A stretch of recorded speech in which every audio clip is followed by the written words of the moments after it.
কিন্তু ভারত সরকারের যে সমস্ত উন্নয়নমূলক স্কিম প্রত্যেকটা দপ্তরে তার বিরোধিতা করা, অংশগ্রহণ না করা এবং পশ্চিমবাংলার 11 কোটি জনগণকে তার সুযোগ এবং সুবিধা না পাইয়ে দেওয়ার কাজটা বিগত সরকার করে গেছেন। আর আপনি যদি বলেন জনকল্যাণে মাননীয় প্রধানমন্ত্রী যুক্তরাষ্ট্রীয় কাঠামোতে তার ভূমিকা কি ছিল, তাহলে ইউপিএ 1 এবং ইউপিএ 2, যে ইউপিএ 2তে মাননীয় প্রাক্তন মুখ্যমন্ত্রী তিনি নিজেও 3 বছর মন্ত্রী ছিলেন, তার দল সেখানে যুক্ত ছিল,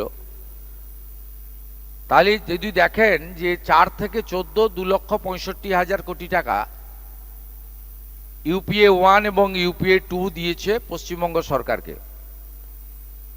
এখানে বিজেপি সরকার না থাকা সত্ত্বেও মাননীয় প্রধানমন্ত্রী নরেন্দ্র মোদী 2014 থেকে 2025-এর 31শে মার্চ পর্যন্ত পশ্চিমবঙ্গে 12 লক্ষ কোটি টাকা দিয়েছেন। এবারে আপনি যদি একটার পর একটা তথ্য চান স্কিম ওয়াইজ, তারও রেডি রেফারেন্স আমার কাছে আছে। একটা উদাহরণ শুধু দেব, 4 থেকে 14 প্রধানমন্ত্রী আবাস যোজনায় বিগত ইউপিএ সরকার গরিব এবং প্রান্তিক মানুষ, অর্থনৈতিক দুর্বল মানুষ, কাঁচা বাড়িতে থাকা মানুষ, বিপজ্জনক ঝুঁকি নিয়ে পরিবারকে রাখা মানুষজন, যেখানে মাত্র 4,666 কোটি টাকা পেয়েছিলেন, সেখানে 4 থেকে 23 পর্যন্ত মাননীয় মোদীজির নেতৃত্বে ভারত সরকার 40 লক্ষ ইউনিট প্রধানমন্ত্রী আবাস যোজনার বাড়ি 30,000 কোটি টাকা দিয়েছেন। আপনারা অপেক্ষা করুন, দেখতে থাকুন। ডবল ইঞ্জিনের স্বাদ আপনারা ইতিমধ্যে পাচ্ছেন, মাত্র 1 মাস কয়েকটা দিন।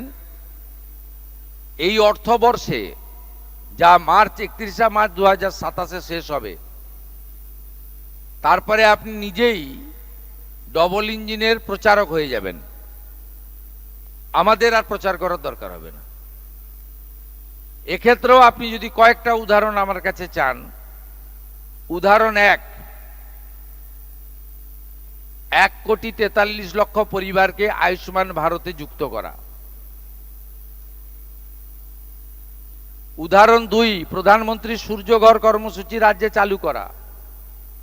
উদাহরণ 3, জল জীবন মিশনে 27,000 কোটি তো লুট করে নিয়েছেন ভারত সরকারের।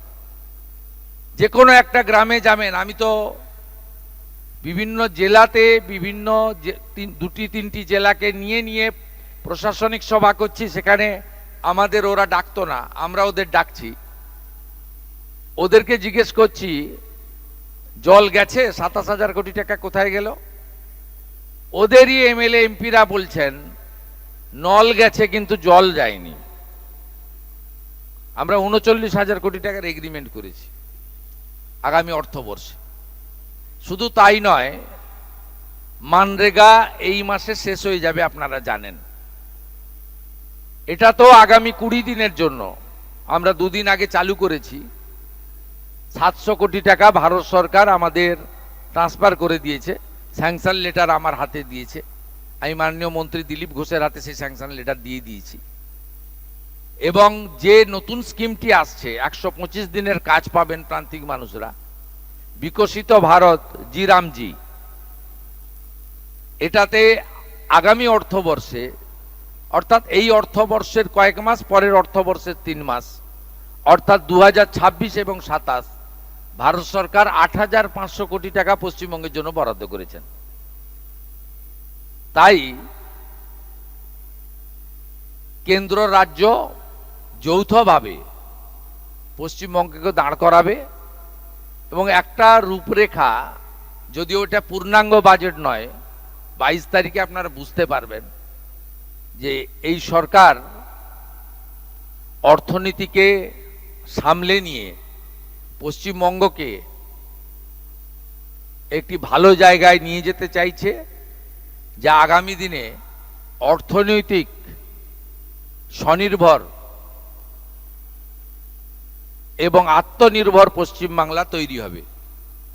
মাননীয় মোদিজির ভোকাল ফর লোকাল এবং নির্ভরশীলতা নয়, আত্মনির্ভরতা, সেই মন্ত্রেই পশ্চিমবাংলার ডবল ইঞ্জিন বিজেপি সরকার এগিয়ে যাবে। আমাদের ভিডিও ভালো লাগলে লাইক এবং শেয়ার করুন। কমেন্ট সেকশনে গিয়ে জানান আপনাদের মতামত। আরও ভিডিও পেতে আমাদের চ্যানেল সাবস্ক্রাইব করুন এবং প্রতি মুহূর্তে খবরের আপডেট পেতে প্রেস করুন বেল আইকন।